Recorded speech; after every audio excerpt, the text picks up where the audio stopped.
ಪ್ರಪಂಚವ ಕಂಡಿಲ್ಲಿ ಆದಿಗುರು ಶಂಕರರು ಶಾರದಾ ಮಾತೆಯನು ಇಲ್ಲೇ ಇರಿಸಿದರು.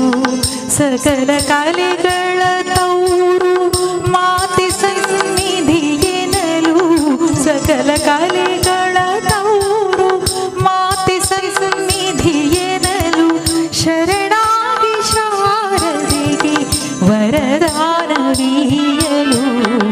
ಶಾಂತರಸ ಹರಿದಿಹುದು ತುಂಗೆಯಾಗಿ ಶಾರದೆಯು ನೆಲೆಸಿಹಳು ಮಾತೆಯಾಗಿ. ಶಂಕರಾಚಾರ್ಯರ